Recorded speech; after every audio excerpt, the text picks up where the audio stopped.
Jedi utilise la force pour la connaissance et la défense. Jamais. Ce sont des clients très importants, ils ne peuvent pas attendre. Eh ben, ils vont apprendre. Nous avons juré de protéger jusqu'à la mort la pierre du temps. Et j'ai juré de plus manger de glace, mais Pareil qu'on a créé un parfum pour moi. Ah, ça nous botte tous de t'entendre dire ça. Il faut avouer que voir Donnie massacrer un nazi, c'est presque aussi chouette que d'aller au cinoche. Bienvenue dans ce nouvel épisode de LNDS. LNDS, c'est le format news de la nuit des sorties, où on analyse l'actualité de l'industrie du cinéma sous toutes ses coutures. Et pour ce faire, je suis comme d'habitude avec Al. Bonsoir Al. Bonsoir Ista, comment ça va ? Ça va et toi ? Ça va très très bien, très content, très heureux. Il fait chaud, il fait un peu trop chaud malheureusement. Ouais, ça chauffe. Et faut savoir qu'on enregistre, on essaye de fermer les fenêtres et de pas mettre de ventilo devant nous. Donc on va peut-être avoir chaud pendant cet enregistrement. Exactement. Parce que voilà, faut pas de son parasite, mais bon, c'est une dure vie de podcasteur quand même, Ista. C'est dur, hein, c'est compliqué. Hein. Après moi ça va, je suis en Lorraine, il fait jamais très très chaud. Ouais. Donc bon, je suis un peu protégé. Voilà, moi je suis à Paris et j'ai chaud, voilà. Ah oui, mais il y a trop de béton là-bas aussi. Alors je sais pas si c'est en rapport avec le béton, parce qu'il y a plein de gens partout et que les rues sont assez petites au final. Oh, oui, bah oui. En tout cas c'est l'enfer, voilà. C'est l'enfer, effectivement. Mais parmi cet enfer, il y a quelque chose de bien. C'est la nuit des sorties, c'est le podcast. Alors, c'est quoi les news, Ista ? Alors, c'est quoi les news ? Eh bien, on commence avec Sony, parce que Sony, alors, il y aurait un Baby Driver 2 qui serait en production, mais en fait, Ansel Escort, on ne sait pas s'il reviendra. Par contre, John Merton, le personnage de John Merton qui est déjà dans le premier film, aurait un plus gros rôle, et Edgar Wright reviendrait en tant que réalisateur. Ouais, bah voilà, Baby Driver qui était sorti en 2017, si je ne m'abuse, quelque chose comme ça. C'est un film que j'avais plutôt bien apprécié, moi. Enfin, j'aime plutôt bien le travail d'Edgar Wright. J'ai pas vu son dernier, mais les autres films, ça va de j'aime, ça va à j'aime beaucoup. Donc voilà, Hot Fuzz, meilleur film de Edgar Wright. Je ne discuterai pas avec les gens. Et ouais, bah on avait l'acteur Ansel Elgort. Alors faut savoir, Ansel Elgort, c'était l'acteur principal du premier. Et il y a eu un petit peu, on va dire, des accusations pas très très folles autour de lui. Parce que je crois c'était un agresseur sexuel, enfin en tout cas il était accusé d'agression sexuelle et je crois sur des mineurs en plus, ce genre de choses. Wow. Enfin, des trucs très très sombres, donc voilà, c'est pour ça qu'on le voit plus trop en ce moment, enfin quoique je suis pas son actualité, mais donc c'est un peu chaud. John Bernthal du coup, qui reviendra dans un plus grand rôle, donc ouais bah après peut-être il a pris un petit peu de galon, etc. Moi j'aime beaucoup John Bernthal, je regrette à chaque fois qu'il n'ait pas un plus grand rôle au cinéma malheureusement, parce que en série ça marche plutôt bien, mais au ciné c'est un peu plus compliqué. Et ouais, Edgar Wright, qu'on verra derrière la caméra d'après Last Night in Soho, son dernier film. Mais il faut savoir aussi qu'il avait quand même 2 projets en ce moment, enfin qui étaient dans les bacs. Donc là, il a le film Running Man, donc le remake Running Man qui va sortir, qui va tourner avec Glenn Powell. Et ce serait son film après Running Man, du coup. Et il y avait même des rumeurs de Barbarella, c'est qui devait peut-être être attaché au projet. C'était pas des rumeurs, je crois qu'il l'a confirmé. Hein. Ouais, mais oui, bah, peut-être. Alors, en tout cas, il était attaché à ces 2 projets-là. Je pense que ça va être son prochain projet avec Running Man. Enfin, c'est ce que les reports disent sur le film. Et je suis assez curieux de voir ça parce que moi, j'avais, encore une fois, beaucoup aimé Baby Driver. Après, c'est encore une séquelle, encore une suite. Moi, je serais plus sur un truc de j'aimerais bien avoir des idées originales, mais bon, voilà, on est dans une industrie hollywoodienne où c'est pas très permis. Ah, c'est ça qui est étonnant, parce que par contre, Edgar Wright n'a jamais fait de suite de tous ses films. Ça a toujours été des projets originaux d'ailleurs. Bon, il devait faire un Marvel, il l'a pas fait au final. Mais ouais, c'est la première fois qu'il fera une suite. Baby Driver, c'était son plus gros film niveau budget, je crois. Hein. C'était vraiment son film hollywoodien. Ouais. C'était plutôt réussi. Après, je crois que Last Night in Soho, je crois qu'aussi, il avait pas très bien marché après. Enfin, il est sorti post-Covid, etc. Mais je crois qu'il avait pas bien marché, donc du coup, c'est assez compliqué. Mais c'est vrai que bon, le voir faire des remakes, parce que bon, Running Man et Barbarella, c'est des remakes. Hein. Donc voilà, il serait un peu, plus dans des trucs originaux. Donc je me méfie un peu de ça, quoi. Je me méfie un peu, mais je me dis que aussi, on sait que le gars a du talent, donc il peut peut-être amener vraiment quelque chose d'intéressant dans ses remakes aussi, quoi. Ouais, après voilà, Baby Driver c'est une suite, ce serait une suite au 1, j'avais bien aimé le 1, voilà, bon, pourquoi pas. Ensuite, on va reparler de monsieur Francis Ford Coppola, le vieillissant, le réalisateur du Parrain, voilà, qui avait sorti son film à Cannes, voilà, Megalopolis, qui on va dire, une réception assez mitigée, pour dire vraiment catastrophique. Et voilà, c'est un projet ultra personnel pour lui, qu'il avait sorti qui a coûté quand même 120 millions de dollars, dont une grande partie est sortie de sa poche. Et il avait eu du mal à trouver un distributeur, et il a réussi à trouver un distributeur avec Lionsgate, du coup, qui va sortir le film aux États-Unis cet automne. Mais Lionsgate refuse de faire la promotion du film et d'assurer le marketing. Du coup, bah, Coppola va peut-être devoir sortir entre 15 et 20 millions de sa propre poche pour faire le marketing du film. C'est c'est abusé tout ce que Coppola va sortir pour ce film, pour se faire son film final, et en plus qui reçoit des critiques absolument catastrophiques. Donc c'est très compliqué pour le film, quoi. J'irai le voir vraiment parce que là ce projet est d'une curiosité, mais vraiment maladive, quoi. Mais putain, quoi, que le nombre d'argent qu'il va perdre, je le sens, parce que je crois pas que le film va se rembourser du tout. Donc voilà, à voir ce que ça donne. Ouais, je pense que ça va être compliqué aussi pour ce film-là. Je pense que là, il est parti pour faire un flop. En tout cas, après, pas sûr, mais si, je pense quand même que ça va être compliqué, en tout cas, pour le film-là. Et ouais, en plus, il n'y a pas de marketing, ça va être encore pire. Donc, je comprends pas que t'as une société qui achète les droits d'un film mais qui veut pas faire le marketing derrière. Je trouve que ça n'a aucun sens, mais bon.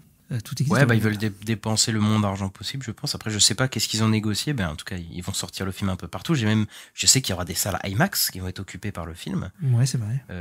Donc bon, il y a quand même, voilà. Mais je crois qu'ils croient tellement pas au film. Et de toute façon, le film, il est affiché comme un flop. De toute façon, il y a même pas de. C'est sûr et certain que bon, voilà, ça fait un peu peur, mais c'est assez triste pour Francis Ford Coppola qui finir sa carrière sur une grosse perte d'argent. Après, voilà, il l'a pas fait pour l'argent, le film, il le dit lui-même. C'est juste un projet ultra personnel et qu'il est heureux juste de sortir, mais voilà, quoi, c'est compliqué quand même. Même si ça m'étonne pas que ce soit un film, tu sais, qui sort et qui est détesté, bien en fait, il y en a qui vont avouer peut-être un culte autour de ce film. Ça m'étonne pas que ce soit un film comme ça. Un peu comme. Genre le réhabilité. Ouais, un peu comme le film de merde avec Susan Tales, le film avec Dwayne Johnson et. Oui. Cindy Timberlake et tout. Peut-être. En tout cas, ça va être compliqué au box-office. Ensuite, on va partir vers les contrées sombres de Blumhouse. Voilà, le studio qui produit des films d'horreur, très affilié à monsieur James numéro 1, James Wan. Et le film Megan, qui avait fait un énorme carton, on s'en souvient, à l'année de sa sortie, qui était début d'année dernière, on savait qu'il y avait une suite qui est programmée pour l'année prochaine, donc Megan 2.0. Et maintenant on a un spin-off de ce film qui est annoncé, qui s'appelle Soulmate, avec un 8 à la place du A dans Soulmate, donc âme sœur, et qui devrait sortir le 2 janvier 2026. Et ça devrait suivre un homme qui va acheter un androïde pour remplacer sa femme qui est morte récemment. Et donc pour ceux qui ont vu Black Mirror, ça, j'allais dire, ça me rappelle un épisode de Black Mirror, ça. C'est ça, avec Donald Gleason, et Léa Atwell, voilà. Et Donald Gleason qui est dans un autre film de SF qu'on peut rapprocher, qui s'appelait Ex Machina. Donc il y a aussi tout un truc avec des androïdes. Ils veulent exploiter cet univers à fond. J'ai vu que la réalisatrice, c'était Kate Dolan. Elle avait fait un film qui s'appelle Samhain, qui avait fait un peu parler, que c'est un film d'horreur. Mais c'est vendu, je crois que sur un thriller érotique, un truc un peu spécial avec de la technologie.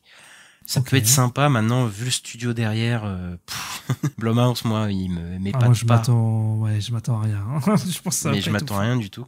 Ouais. J'avais pas aimé Megan. Après, là, ça a l'air d'être une approche un peu différente de Megan, etc. Mais ça m'a l'air d'être de la franchisation à outrance, comme ils savent bien le faire chez Blumhouse. Et en plus de trucs pas intéressants, donc je l'attendrai pas, mais en tout cas, vraiment, le succès de Megan, il a tellement bien marché qu'il y a vraiment des spin-offs de partout. Donc ça m'étonne pas qu'il y en ait d'autres et que ça devient un peu un nouveau Conjuring-verse, mais un Megan-verse, quoi. Ouais. Ça m'étonnerait même pas. Parce que tu sais qu'avec des robots, tu peux faire plein d'histoires, quoi. Donc, ouais. Moi, j'ai pas vu Megan, donc je suis même pas très, très intéressé par le projet, quoi.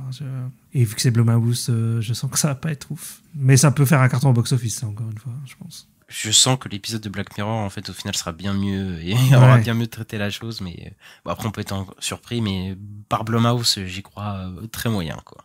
Ça se comprend. On va chez DreamWorks. Et DreamWorks, qu'est-ce qui s'est passé ? C'est Eddie Murphy. Eddie Murphy qui nous donne des nouvelles. Il nous a dit qu'il a enregistré des voix. Alors, notamment pour un Shrek 5 qui arriverait l'année prochaine. Mais aussi, donc il a enregistré les voix, un pour l'âne, quoi. Donc, l'âne de Shrek. Et il va y avoir un spin-off, comme il y a eu un spin-off sur le chapeauté, il va y avoir un spin-off sur l'âne de Shrek. Voilà, un Donkey Movie, donc Donkey le nom en anglais. Donc voilà. Ouais, après on parlait de franchisation, je crois que là ça y est, on y est. Après, l'âne, c'est l'un des persos de Shrek les plus populaires, voilà, on va pas se mentir.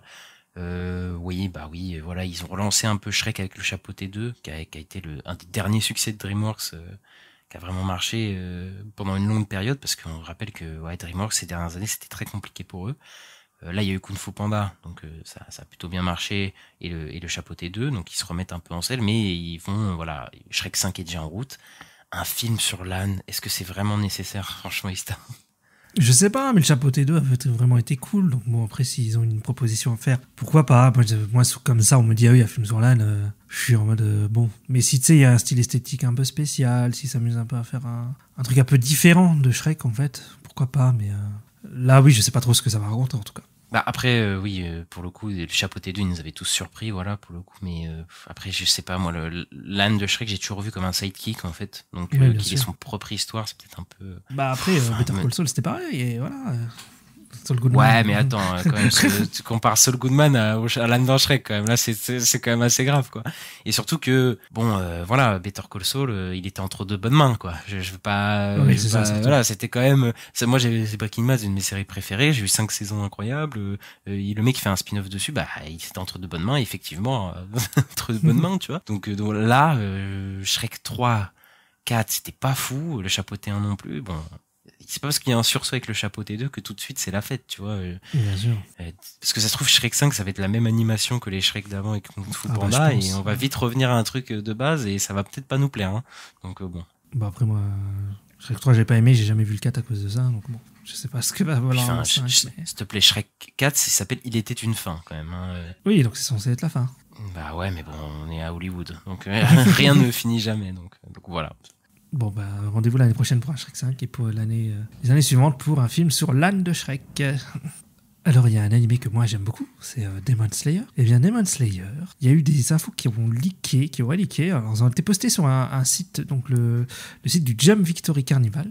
Et sur ce site-là, il y a une info qui est tombée comme quoi Demon Slayer, donc le dernier arc du Demon Slayer qui s'appelle Infinity Castle, le château de l'infini, eh bien, va être adapté en tant qu'une trilogie, donc une trilogie de films, et donc pour le cinéma, quoi. Donc ce sera plus une saison, mais on part sur du format cinéma.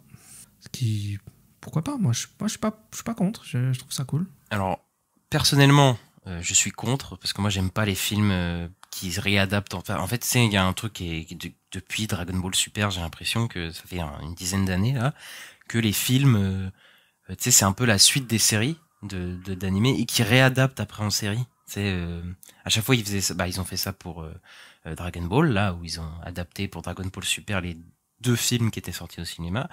Ils ont déjà fait avec Demon Slayer, il me semble, parce que le Train de l'Infini, il me semble que c'était sorti au cinéma, et qu'ils ont refait en série et tout. Et moi je suis un peu contre ça, parce que en tant que mec qui regarde certains animés, ça me saoule, même si voilà, je regarde pas Demon Slayer, mais je sais qu'il y a un public qui aime ça et qui se déplace au cinéma pour ça, et je pense que la trilogie, voilà, il y a beaucoup de fans d'animés dans le monde qui vont aller la regarder, les Japonais en premier, donc effectivement pour eux ça peut être quelque chose de vachement bien de voir la fin de Demon Slayer, qui j'ai l'impression, ça fait 50 ans que ça doit être terminé ça doit être terminé, Demon Slayer, mais ouais, s'il y a un public pour ça, voilà, si ça leur fait plaisir et tout, et qu'il y a une bonne animation, voilà, il y a une bonne ambiance dans la salle, parce que je sais que ça crie beaucoup dans ces séances-là. Voilà, s'il y a un public pour ça, ça doit exister, mais bon, moi, je suis pas fan de ce procédé-là, en général, quoi. Ok. Ouais, après il réadaptera pas forcément. JJK0, ça n'a pas été réadapté en série. Je crois qu'il y a d'autres exemples, hein, il y a d'autres contre-exemples en tout cas, donc c'est pas tout le temps le cas. Là je suis pas sûr qu'il réadaptera ça en série, parce que bon. Mais par contre ça m'étonne pas qu'ils en fassent un film, parce que le premier film, donc le Train de l'Infini, il a fait plus au box-office que le Voyage de Chihiro, qui était le record au box-office japonais, etc. Donc ouais, c'est pas étonnant que pour la fin du manga, parce que voilà, c'est l'arc final, hein, de l'animé, on faire bon, après peut-être une trilogie, ça fait peut-être beaucoup, quoi, au lieu d'un film, mais après je suppose que l'arc il est quand même long. Ouais, on avait regardé, c'était le plus long, long du manga, hein. Ouais, bah voilà. Donc ouais, ça, bon, en tout cas ils vont faire traîner un peu l'animé, quoi, ça, parce que le temps de faire un film c'est plus long que de faire une série, je pense, quand même. Ouais. Donc bon, ça va partir sur plusieurs années plutôt que de faire une saison, quoi. Donc bon, ça peut leur permettre de traîner un peu plus le truc et de gagner plus de sous sur le produit, quoi. Mais ouais. Après, c'est cool dans le format cinéma, c'est que t'as une qualité meilleure sur l'animation, etc. Donc, je sais pas ils vont se donner beaucoup plus, etc. Et puis voilà, et puis d'aller voir au cinéma sur grand écran, c'est quand même quelque chose quand t'aimes bien un truc. Mais par contre, ce qui me saoule, c'est pas seulement que les trucs soient adaptés, c'est même JJK0. ça me saoule de voir un truc important à l'histoire ou que je regarde chez moi, tu vois, en animé, et de dire bon bah attends, pour regarder la saison 2, je suis obligé de regarder un film, tu vois, qui est censé être un... Tu vois, moi j'aimais bien quand les films étaient des dérivés, en fait. C'est genre, c'est pour les fans, voilà, mais t'es pas obligé de voir ça si tu regardes la série, tu vois. Là, on est dans un truc d'univers un peu enfin pas d'univers partagé, mais un peu cross-média, tu vois, ou en mode bon bah pour regarder la saison 2 de JJK de Jujutsu Kaisen, bah t'es obligé de regarder le film qui est sorti au cinéma, et donc enfin je sais pas, moi j'aime bien quand c'est ça, la série est son propre a pas besoin de, enfin tu vois, et son unité propre, je sais pas si c'est bien dit, et pareil pour les films, tu vois, j'aime pas quand il y a un film et que bah il y a des séries qui t'es obligé de voir pour après comprendre les suites des films, et tout fait non. Enfin bref, moi j'aime bien que ça reste chacun dans son unité, et voilà quoi. Ok, ouais, moi je partage pas forcément ce truc-là. En plus, je trouve que pour un final, ça reste logique sur le coup. Si c'est vraiment pour un final, en mode c'est la dernière histoire, tu la regardes en film, pourquoi pas quoi. Mais après oui, effectivement, le fait que ce soit un final, ça me dérange moins. Tu vois. C'est plus quand c'est en milieu de saison. Ouais, voilà, comme plutôt, ça. plutôt ouais. Après, il les découpe quand même en 3 parties, ces bâtards. c'est quand même chiant quoi. Tu vois. Ouais, on est d'accord. Et on va passer à Netflix. Netflix qui a annoncé que la saison 2 de One Piece avançait bien, et elle a annoncé ça en balançant du casting. Donc on a David Dastmalchian, très très compliqué à dire ce nom, en tant que Mr. Tree, Jazara Jaslyn en tant que Miss Valentine, Camrose Johnson en tant que Mr. Five, Daniel Lasker en tant que Mr. Nine, Wesker Coaster en tant que Dory, Brandon Murray en tant que Broggy, Clive Russell en tant que Crocus. On n'a pas encore le casting de Chopper, et oui, Chop, de Monsieur Chopper. Bon, le seul que je connais des acteurs, c'est David Dastmalchian, voilà, qu'on a vu souvent dans des seconds rôles plusieurs fois. Il a fait un film cette année que t'as vu, j'ai oublié le nom, qui a pas mal cartonné, mais oui. On va en parler vite fait d'ailleurs après, mais dans la chronique box office, mais c'est Light Night with the Devil. C'est ça, voilà, qui est un film d'horreur qui a pas mal cartonné, qui joue Mr. Tree, qui est un personnage assez drôle. Donc voilà, on a Mr. Tree, Mr. Five, Mr. Nine, donc c'est les acolytes d'un méchant assez réputé de One Piece. Et donc voilà, donc le casting se déroule bien. On verra qui est-ce qu'ils vont caster pour le grand méchant Crocodile, etc.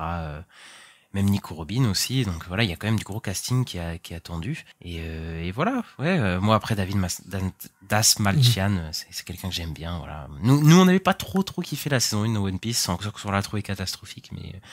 Mais bon, moi je regarderai la saison 2, voilà, parce que voilà, j'aime bien me faire du mal. Et c'est pas Mr. 8 qui est un personnage vachement qu'on voit beaucoup? Je sais plus c'est lequel, mais... Ah non, c'est Mr. Two. Bon, Mr. Two, le travesti, c'est ça, non? C'est ça, oui. Ouais, ok, c'est 2, ok. Lui, il m'a marqué, en vrai, il était marrant. Et ouais, hein, écoute... Là, je me souviens plus des persos, je t'avoue, de Mr. Freeze 5 et tout, ça fait longtemps. J'attendrai, mais c'est vrai que oui, comme tu dis, Chopper, il avait annoncé pour la saison 2? Bah, c'est pas qu'il a annoncé, c'est qu'il est... Il arrive là? Bah oui, c'est qu'il arrive là, donc techniquement, il y a très peu de chances qu'il soit pas là, quoi. Ah bah ça, c'est vraiment le truc qui me fait un peu peur, c'est vraiment ce personnage. Ah oui, non, mais ça, c'est terrifiant. En CGI, là, parce que je pense pas que ça va être un truc fait en dur, hein, pour vous cacher, donc je pense que ça va être très très moche, mais bon. De toute façon, la série l'est déjà, donc de toute façon, elle est déjà moche, donc voilà, ça change pas grand-chose. Alors on reste sur Netflix, on va parler de la saison 2 de Beef. On avait après un casting, donc il y avait Jack Gyllenhaal et Anna Tawai, et Kylie Spaney et... Et Charles Melton. Et Charles Melton, qui a été annoncé au casting. Alors, et en fait, Jack Gyllenhaal et Anna Tawai, ça n'aurait pas fonctionné, ce que je trouve un peu bizarre, parce qu'ils ont fait un film ensemble et ça a plutôt bien... Non mais après, c'est peut-être juste d'emploi du temps, ça pas marché. Je pense pas qu'il y ait de je pense qu'ils s'entendent bien les deux, quoi. Il n'y a pas de bif, c'est le cas de le dire. Et en fait, Jack Gyllenhaal et Anna Tawai, ils sont remplacés par Oscar Isaac et Carey Mulligan, voilà, qui vont jouer un couple dans la saison 2 de Beef. Bon, on voit que la série a cartonné vu le casting quand même maintenant, les mecs qui vont chercher, parce que bon, la saison 1, il y avait quand même des gros acteurs, hein, mais quand même pas à ce niveau-là. Là, on est même 4 Non, mais même l'acteur de Walking Dead, je sais plus comment il s'appelle. Steven Yeun, ouais. Steven Yeun, voilà, c'est pas... Il est connu à cause de Walking Dead, mais c'est pas un grand nom, il a pas un film en tête d'affiche, quoi. Enfin, il y a pas de... Alors que là, t'as quand même Oscar Isaac, Carey Mulligan qui sont assez connus, et même Kylie Spaney et Charles Melton, ils ont quand même été pas mal révélés. Maintenant, ils sont vraiment... Donc, déjà, il y a 4 acteurs quand même assez solides. En vrai, j'ai pas vu Beef saison 1, mais ça me donne envie, le casting de la saison 2, donc je verrai si je regarderai. Ouais, moi je te conseille, en tout cas, j'ai trouvé très très cool et je conseille à tout le monde de la regarder. C'est vraiment, moi je trouvais que c'était une leçon d'écriture et c'est ce qui me donne un peu envie de voir Thunderbolt parce que c'est fait par la même équipe. Donc voilà. Ensuite, on va parler d'une news qui me rend un petit peu triste. Voilà, pour le coup. David Fincher va revenir avec un projet Ista. Yes! Ah bah non, non, pas trop, parce qu'il va revenir avec un remake de Squid Game, la série, mais en version américaine. Donc voilà, tout ce qu'on veut pas voir va être fait. David Fincher, ses derniers films, c'est quoi? J'ai dit pourquoi David, pourquoi tu fais ça? Ouais, pourquoi il fait ça? C'est compliqué là ces dernières années. Et un remake de Squid Game, nous on avait dit que c'était le truc qu'on voulait pas trop voir parce que ça suffisait à elle-même et enfin voilà, de refaire un truc en américanisé, je sais pas si c'est une bonne idée. Après, il s'est associé avec l'écrivain Dennis Kelly. Alors pour le coup, je suis parti voir ce qu'il a fait. Effectivement, il a fait une série qui était pas mal réputée, qui a malheureusement été annulée, qui s'appelle Utopia. Elle était géniale. La série anglaise? Oui, c'est ça, la série anglaise, la série originale, qui était super. Donc c'est lui qui est le créateur et l'auteur de cette série-là. Donc c'est quand même un mec qui a quand même marqué les esprits pour les fans de série. J'avais adoré le générique, il avait une musique super. Par contre, le remake était pas ouf, je crois, le remake américain. Mais ouais. Moi, j'avais eu la saison 1 et j'avais adoré aussi, j'avais beaucoup aimé, mais j'ai plus du tout le truc en tête. Donc en vrai, David Fincher plus le mec qui a fait Utopia, c'est pas mal comme association, mais bon, pour faire encore un remake de Squid Game, après le show télévisé, moi je suis pas la cible, là je suis pas attiré. Hein. C'est surtout aussi que c'est un peu honteux parce que en fait Netflix ils ont annulé la saison 3 de Mindhunter, ils ont pas voulu la donner à David Fincher.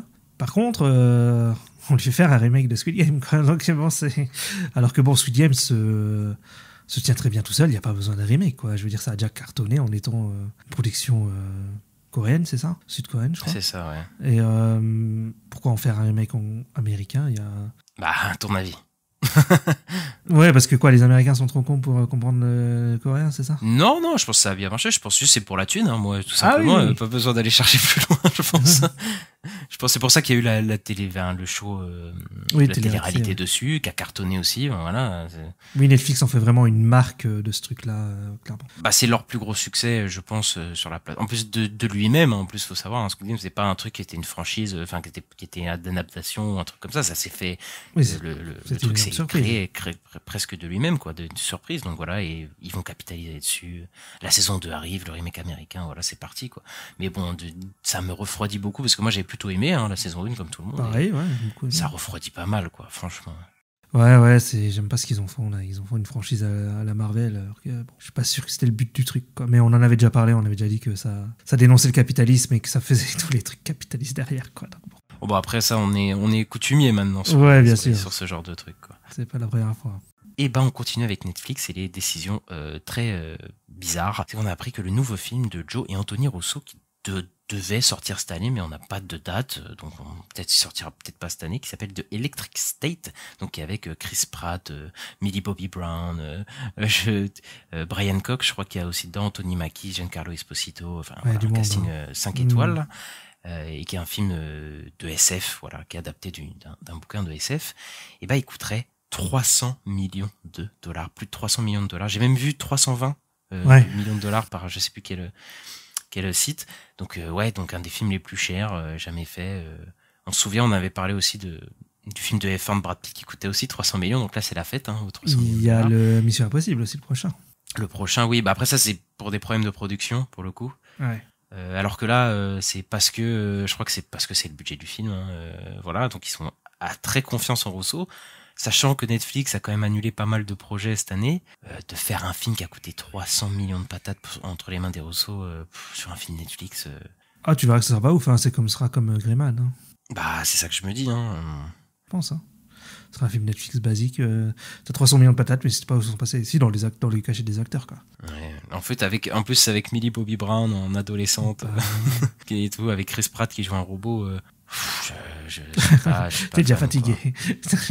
Non, mais et surtout que je me souviens qu'il me semble qu'il y a un membre de l'équipe qui est mort d'ailleurs d'un crash pendant le tournage et que ça avait fermé le tournage. Si, je crois que j'avais lu un truc comme ça, donc c'était assez compliqué malheureusement. Mais 320 millions de dollars, s'ils sortaient en salle, je crois que jamais ils seraient rentables. Clairement. Mais parce que, ça fait longtemps qu'ils sont dessus, ça me rappelle. J'ai l'impression qu'il a été lancé il y a très longtemps ce film-là. En fait, il a été tourné en 2022, en courant Ok. 2022. Et il y a eu des reshoots l'année d'après, en 2023, au début 2023. Ouais, ils vont J'avais le sortir vu, peut-être en mais, fin d'année, ça m'étonnerait pas pour Noël ou quoi. Ouais, ça va être parce qu'ils aiment bien faire les gros films, tu sais, les gros films de fin d'année. Bah, c'est Netflix, ça. Mm. Donc c'est possible, voilà. Mais moi je prédis le flop. Après j'espère avoir tort, que les Russo me donnent tort, mais je n'y crois pas. Hein. Ouais, bah après le flop sur les films, c'est pas très très grave. Non mais en flop. Parce qu'il n'y a pas de En termes saison de 2 qualité, derrière hein, ou quoi. je mais- parle. Hein. Je Ah, tu parles en termes de qualité, oui, bon, ça. Moi, bon, que ça va être pas très bien. Quoi. Ouais, je pense pas. De toute façon, les Rousseau, à partir du moment où ils ont pu toucher les Avengers, ça a été compliqué. Tous leurs films. Voilà. Donc, ouais, je n'entends pas grand chose, moi, personnellement.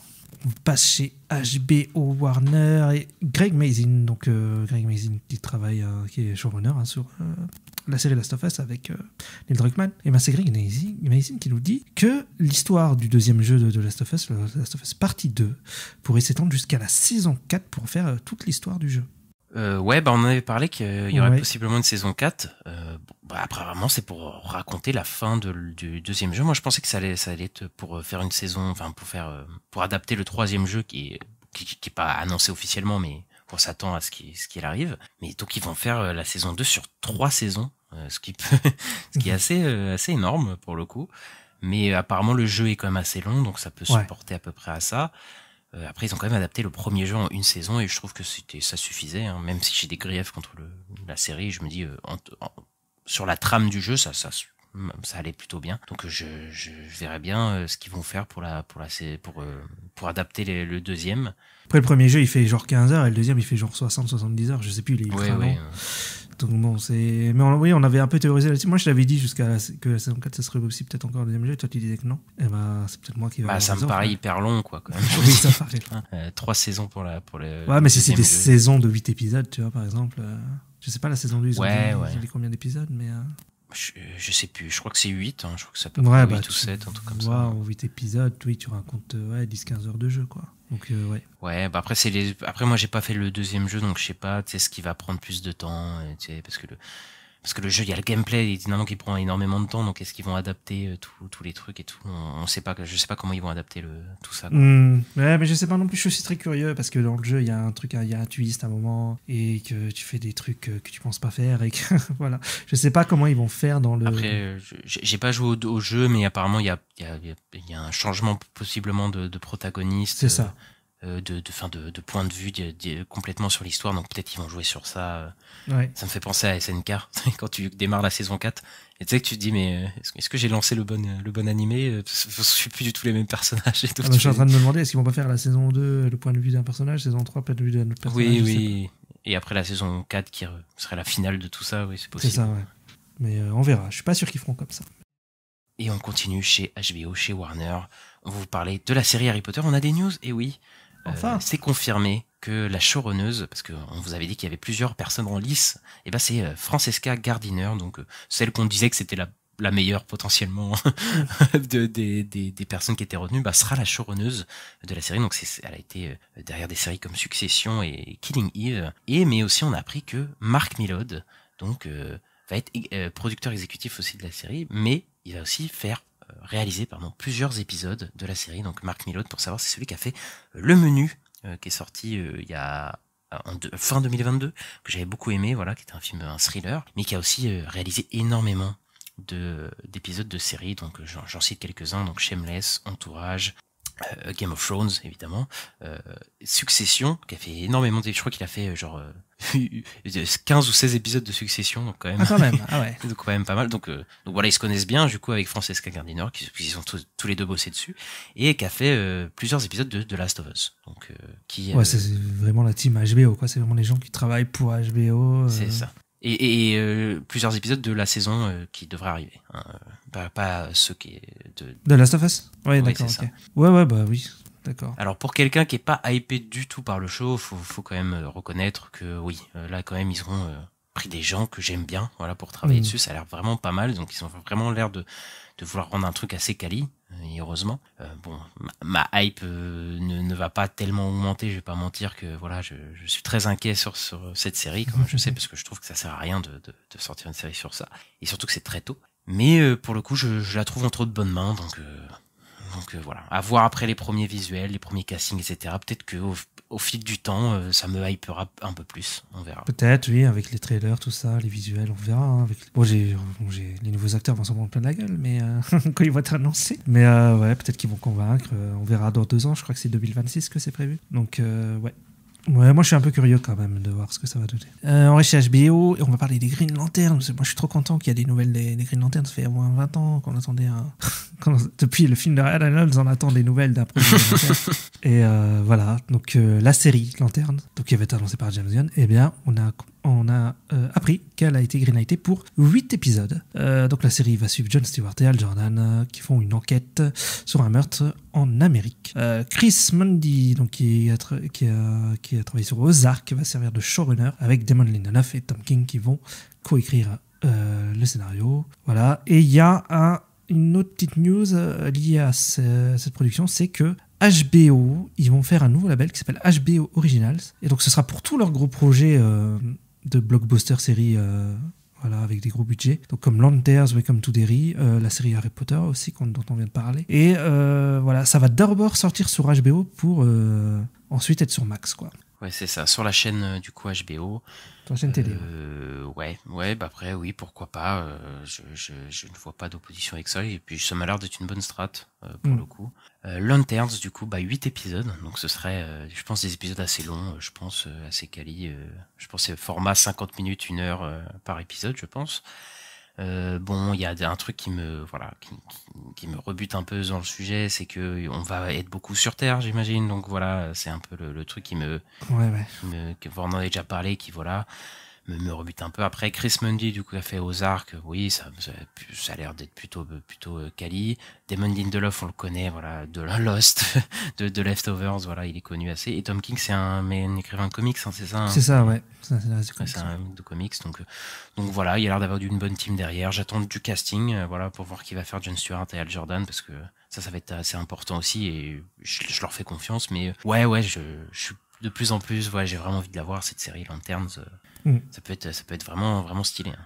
Ouais, bah pareil, on va voir un vrai projet Lanterns qui va être pris au sérieux, quoi, avec des gens vraiment de talent derrière. C'est pour ça que ça donne très envie. Et ouais, pareil, pour que toi, sur l'histoire de ça se passe en Amérique, bah après, j'espère quand même qu'ils vont faire des petits détours dans l'espace, quoi, qu'ils vont aller peut-être sur Oa ou des trucs comme ça. Et puis au pire, je me dis que de toute façon, on les verra après dans des films Justice League ou des films, voilà, on les verra au cinéma, ces personnages-là, peut-être voilà, c'est pas oublier que c'est un univers étendu, donc là, ça met en place des univers, ça met en place des personnages. Donc voilà, on va voir enfin Jon Stewart au cinéma et ça c'est quand même trop cool.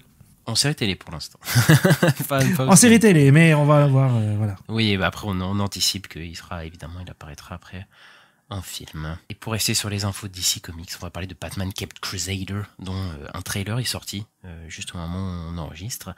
Et donc on a appris le casting vocal. Donc on a Christina Ricci, donc Mercredi Adams, enfin l'ancienne. Désolé, les nouveaux qui pensent. Mais qui joue dans la dernière série aussi, dans Mercredi. C'est ça, c'est vrai.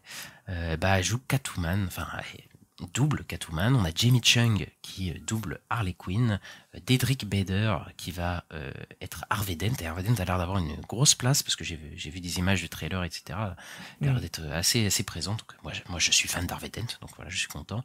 Donc on a McKenna Grace qu'on a vu dans les derniers Ghostbusters, dont on a fait la critique pas très élogieuse au début de cette année. Ouais, mais elle, on a dit qu'elle était bien. Oui, c'est vrai, elle joue plutôt bien.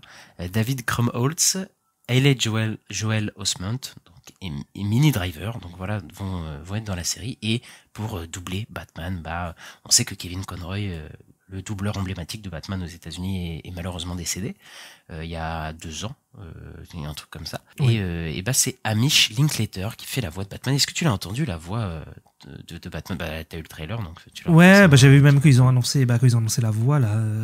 Il a dit I'm Batman et on le voit dans le studio de doublage là. Et ouais, pourquoi pas. Après, j'ai l'impression que c'est un peu différent de ce qu'on a l'habitude d'entendre dans la voix de Batman. Mais je suis pas déçu. Je suis pas en mode non, c'est pas bien. Je suis en mode pourquoi pas. Ouais, moi je trouve que ça va. Je l'ai entendu un peu. J'ai entendu vite fait sa voix quand il parle et effectivement, ça a l'air de matcher un Batman. Voilà, il a une voix un peu grave aussi. Voilà. Ouais.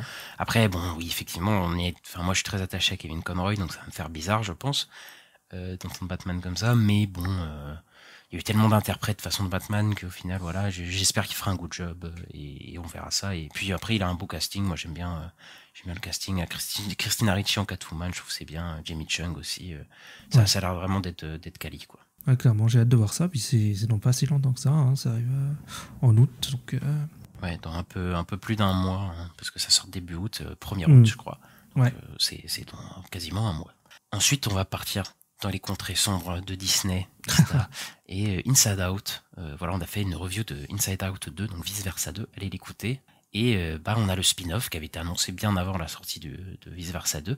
Et on sait qu'il va sortir en printemps 2025. Et c'est Pete Docter qui l'a révélé. Donc voilà, le CCO de Disney maintenant. Et donc cette série de Disney Plus devrait suivre la Dream Production. Donc c'est un peu le Hollywood des rêves dans le cerveau de Riley pour ceux qui se souviennent de Vice Versa 1.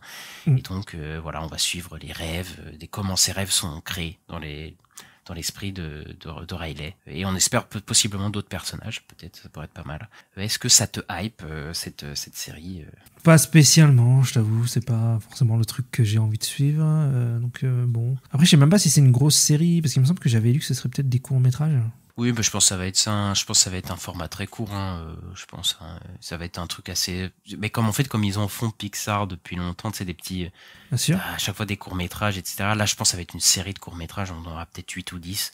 Ouais. Je pense pas. Je pense que tout ça va sortir d'un coup et que ce sera pas un truc révolutionnaire. Mais après, peut-être comme Vice Versa 2 fait un carton de malade, peut-être qu'ils comptent quand même un peu sur la série pour marcher un peu sur Disney+.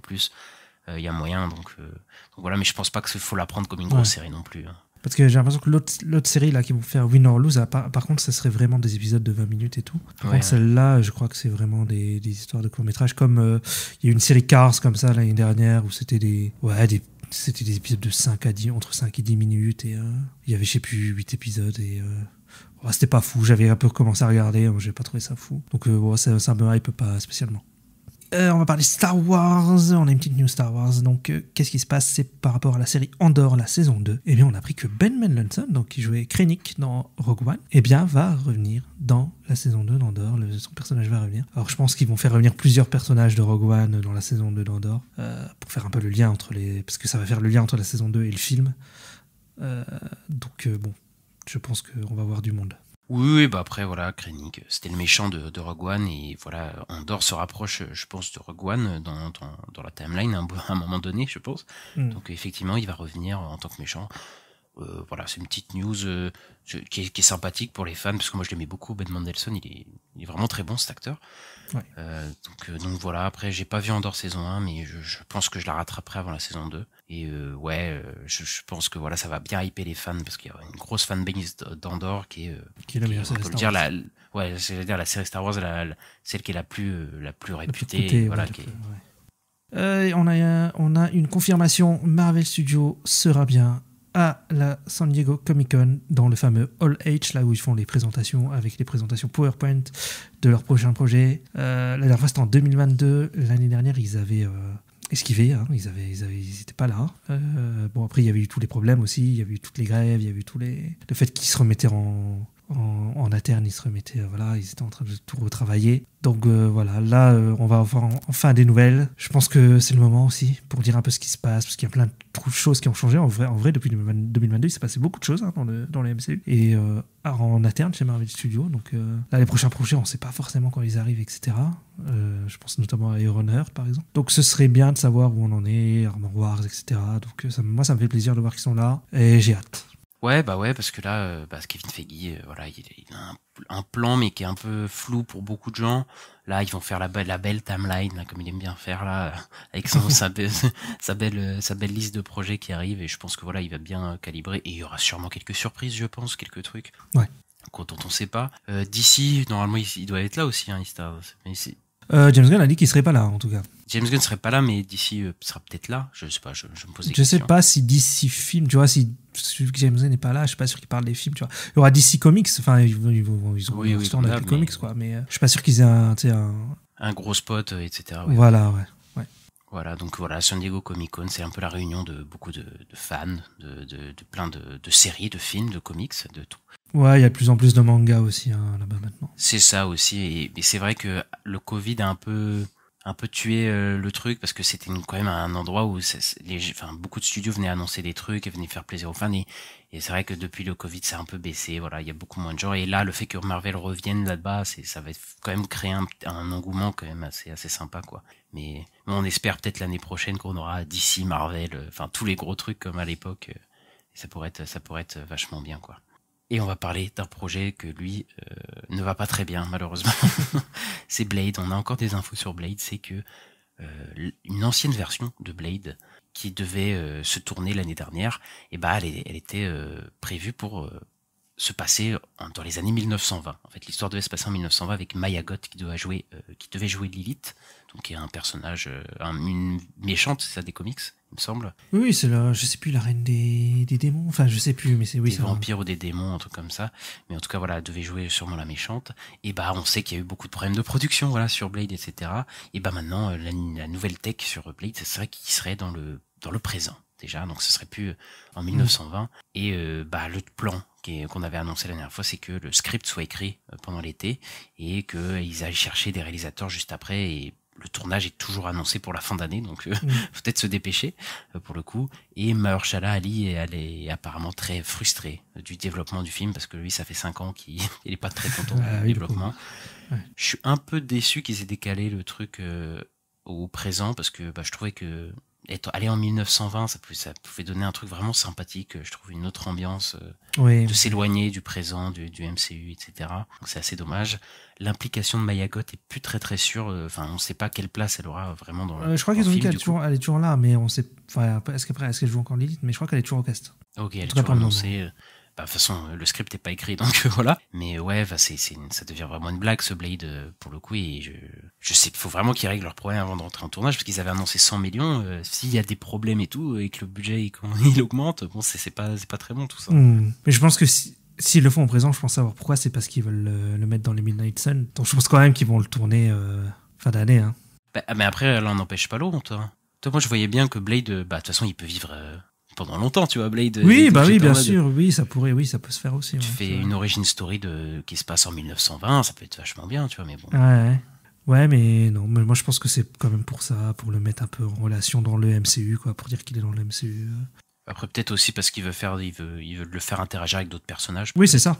L'univers directement, quoi, mais bon. Oui, pour le mettre dans une équipe, après, l'équipe des Midnight Sun, je crois. Même si ça n'a jamais été annoncé, je trouve qu'il y a trop de rumeurs sur Midnight Sun pour que ça arrive pas. Donc ça, je pense que ça va être annoncé à la Comic-Con, en tout cas. En tout cas, c'est les problèmes Blade. C'est les problèmes Blade qu'il y a pratiquement toutes les semaines, en tout cas.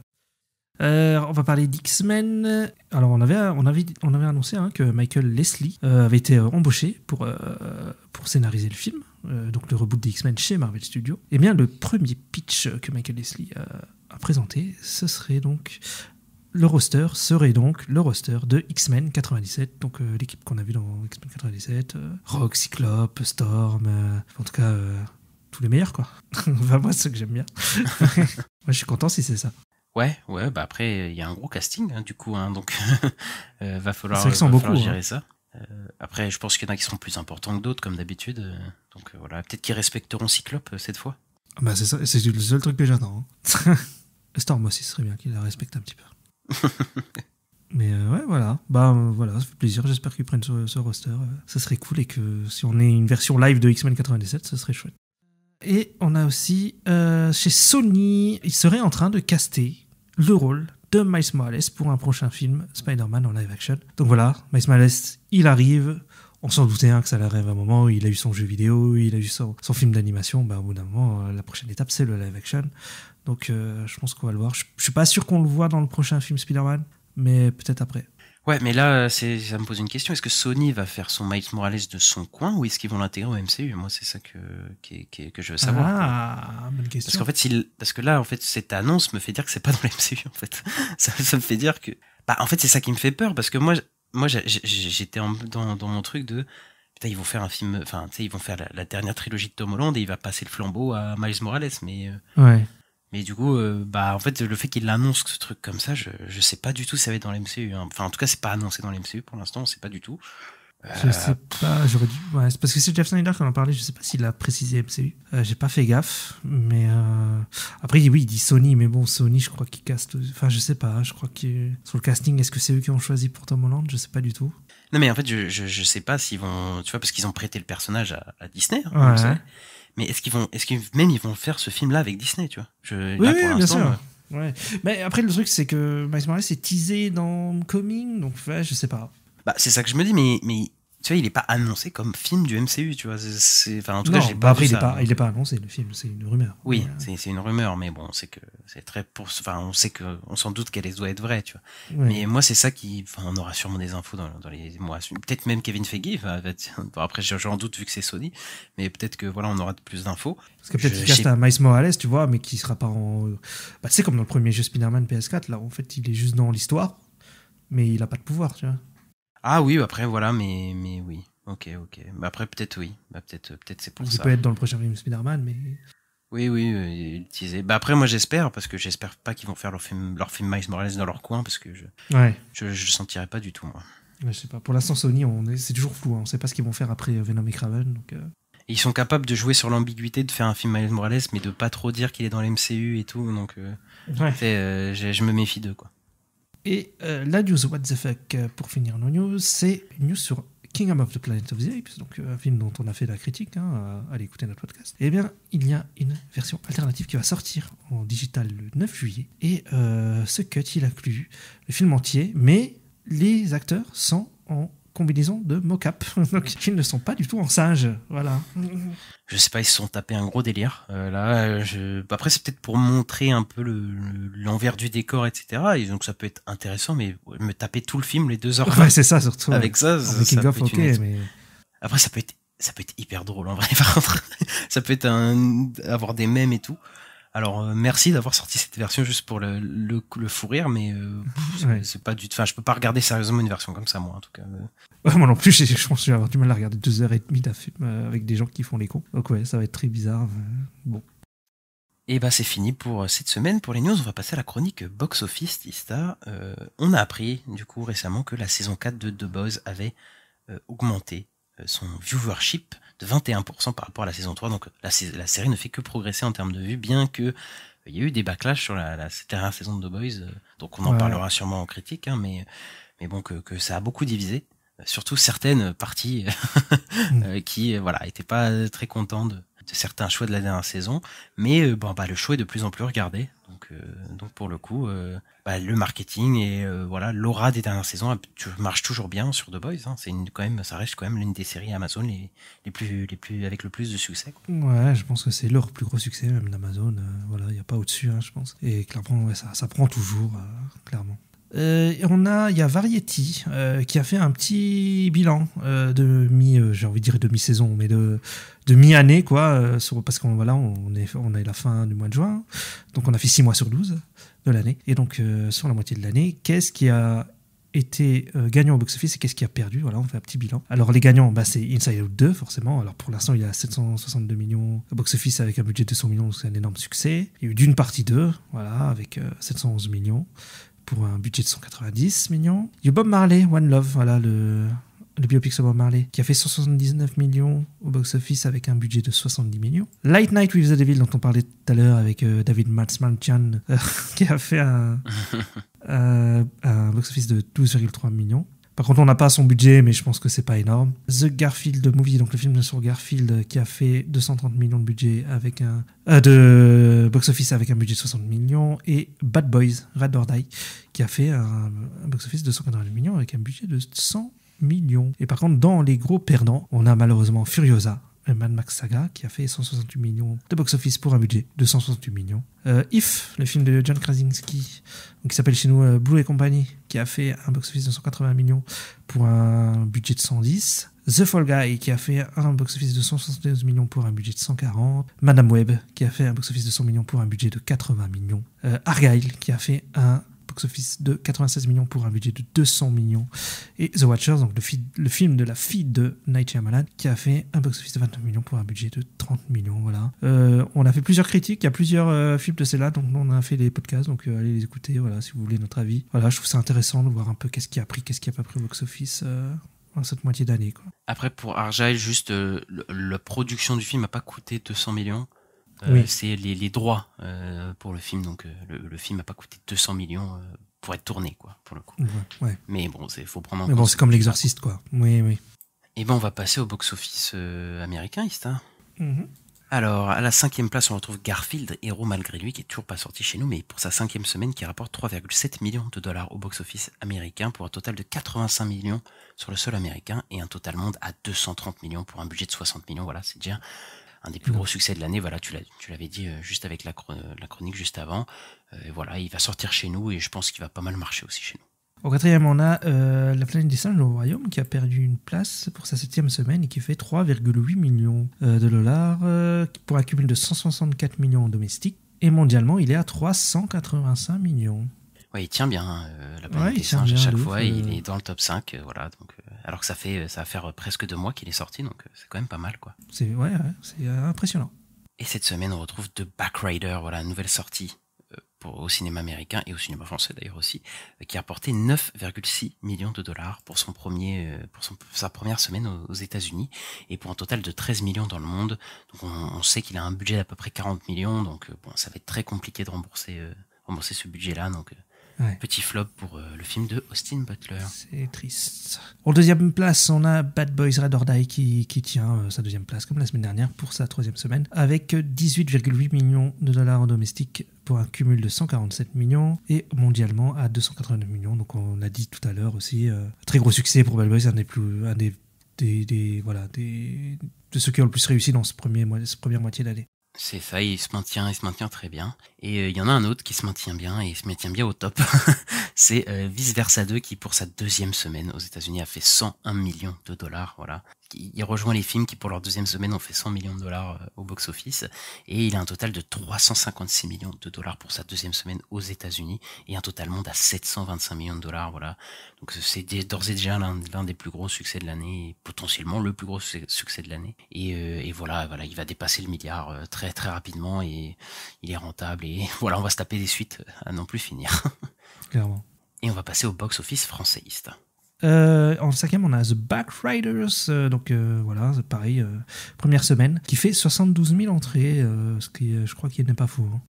C'est pas fou, c'est pas très très fou pour un film de ce genre-là, et ouais, bon voilà, c'est compliqué pour ce film de moyenne production américaine. Et à la 4e place, on retrouve encore La Petite Vadrouille de Podalides, qui fait 80 000 entrées et qui a un cumul à 357 000 entrées, donc toujours un des plus gros succès de Podalides au cinéma. D'accord. En 3e, on a Bad Boys Red or Die qui perd une place pour sa 3e semaine et qui fait 170 000 entrées pour un total de 808 000 entrées. Il va peut-être passer le million, ce qui est pas dégueu, je pense. Ça va, mais c'est pas... Ça va, mais c'est pas si fou que ça comparé aux États-Unis, où il cartonne pas mal.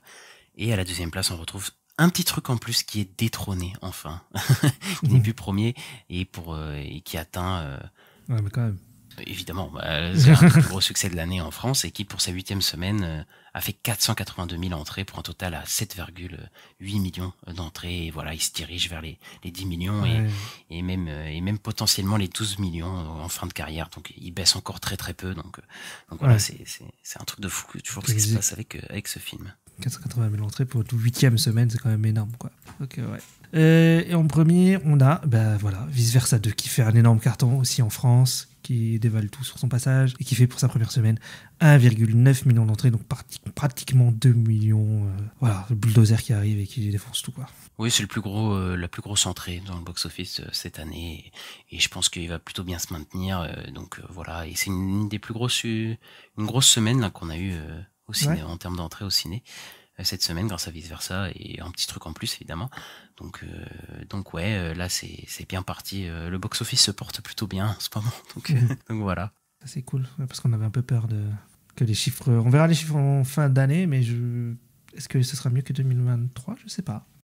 On est en retard sur les chiffres de 2023, clairement, parce que il y a quand même pas mal moins de gros films que l'année d'avant. Mais ouais, il y a eu là c'était un record, hein, je crois, la semaine d'avant. Donc ouais, ça va peut-être se rattraper avec les prochains films, les Deadpool, les Moana, les... On verra. En tout cas, on n'est pas si en retard, et c'est pas si que la catastrophe annoncée au début d'année, je pense. On verra comment ça avance. Et voilà, c'est fini pour cette semaine.